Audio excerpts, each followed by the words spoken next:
So today we are going to see about the power transistors.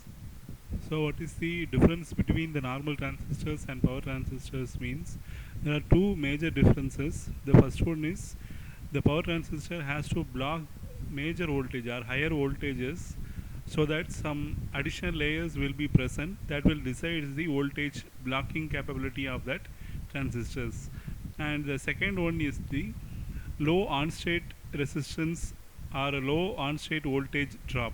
The resistance across the device during the on-state condition will be less so that the on-state voltage drop of the power transistors will be reduced. So this is achieved by means of vertical construction of the transistors. So here the current will flow in the vertical directions. So the area of the transistor in vertical type of construction, the area of conduction will be enlarged so that the on-state resistance is reduced. So obviously, if the area is increased, the resistance will be reduced. So in vertical type of construction, the area is increased so as to reduce the resistance, and hence the on-state voltage drop of the device is reduced. So these are the major differences of the power devices and the normal low power devices.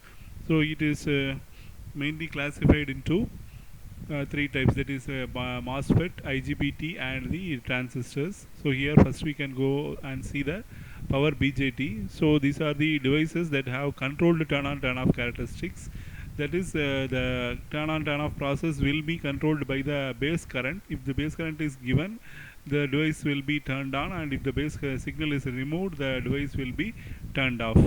And these devices are used as switching devices and operated in the saturation region, resulting in low on-state voltage drop. So here the power transistors are mainly used as switching devices so that it will be operated in saturation region for the on-state of the device and cutoff region for the off-state of the device, and they are turned on when a current signal is given to base or control terminal. So if we are giving the base current, means if the device will be turned on. So depending upon the base current, the device will be turned on or turned off.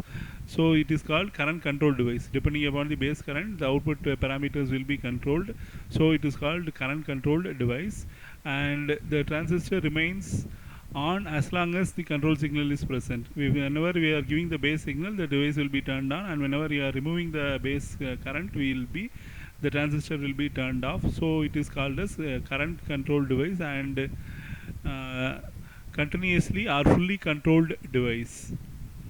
The switching speed of modern transistors is much higher than that of the thyristors, and the applications are, it is used in DC to DC and DC to AC converters, and the voltage and current ratings are lower than those of thyristors and therefore used in low to medium power applications. And the power transistors are classified as, first one, the bipolar junction transistors, metal oxide semiconductor field effect transistors, and insulated gate bipolar transistors. The need for a large blocking voltage in the off state and high current carrying capability in the on state means that a power BJT must have substantially different structure than its small signal equivalent. The modified structure leads to significant differences in the IV characteristics and switching behavior between power transistors and its logical counterpart. So for the blocking of the for the increasing the voltage blocking capability, the additional layer called drift layer is introduced, and for increasing the higher current carrying capability, the doping level is increased, and also vertical construction is introduced. So here also the terminals and the layers are same as that of the small signal transistors. That is, it consists of two types, that is NPN and PNP transistors. So it has the terminals and layers of collector, base and emitter. In NPN transistor, when the base emitter junction is forward biased and to saturation, and the transistor turns on and the current flows from the collector to emitter. So in power transistors, mostly we are using the NPN transistors, and PNP transistor is not used in the case of power transistors. And when the BJT turns on, the collector emitter drops becomes negligible. When the base drive is removed, the BJT is turns off. So it is called, hence it is called as fully controlled device. And the operation is similar, but it is not majorly used in power applications. Thus, the drive has full control over the conduction of BJT, and the base drive will be the full conduction control over the BJT. And here, no commutating components are required by BJT for the turn off. Commutating components means to turn off the devices for the SCR. It is a half control device. For that, it will be turned on by giving the gate signal, and it will not be turned off if the gate signal is removed. So for turning off the SCRs, we have to give, or we have to make some extra arrangements by using some components that is called commutating components. And here it is not required. If we are giving the base signal, it will be turned on, and if we are removing the base signal, it will be turned off. So it is no commutating components are required.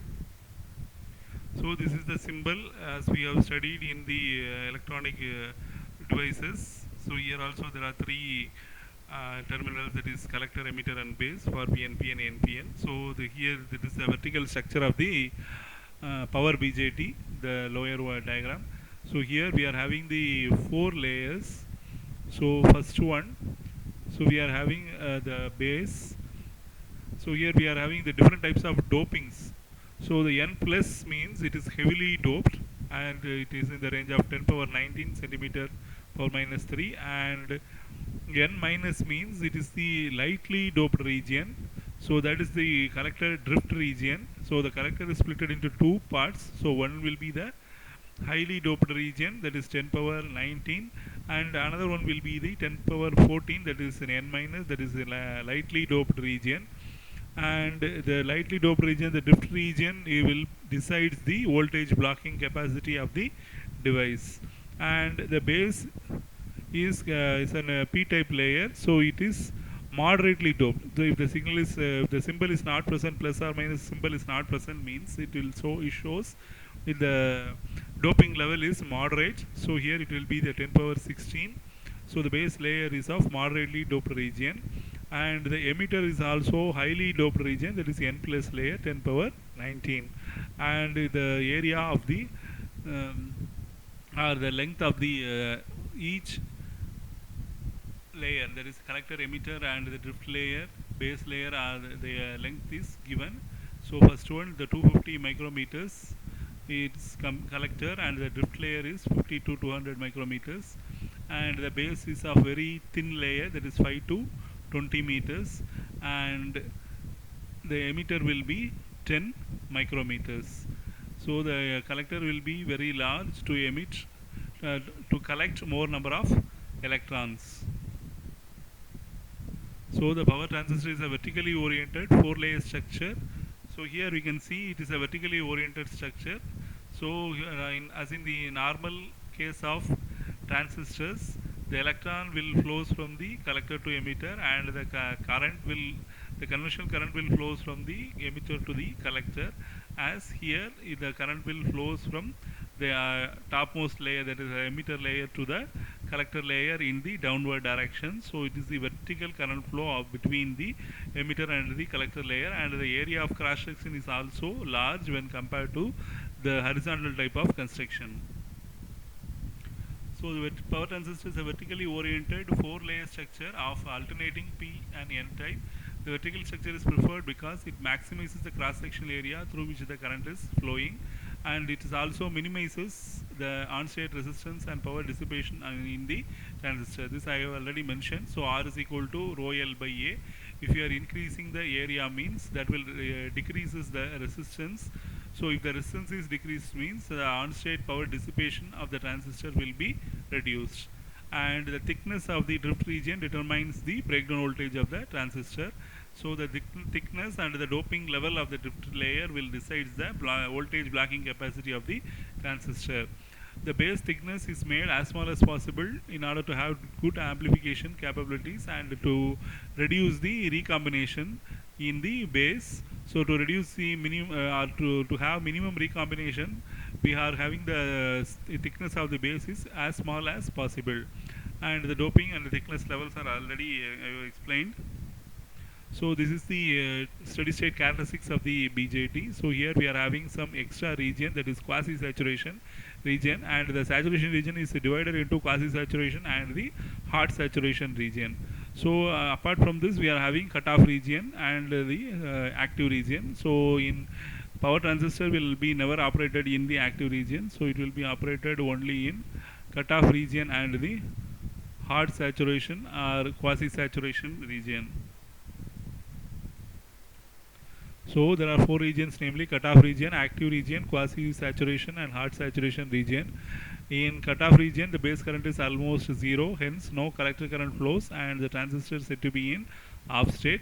In quasi saturation and hard saturation, the base drive is applied and the transistor is said to be in on state, and collector current flows depending upon the load. The power BJT is never operated in the active region. It is always operated between cutoff and saturation. And the B into V SUS is the maximum collector to emitter voltage that can be sustained when BJT is carrying substantial collector current. So this we can see in the next class.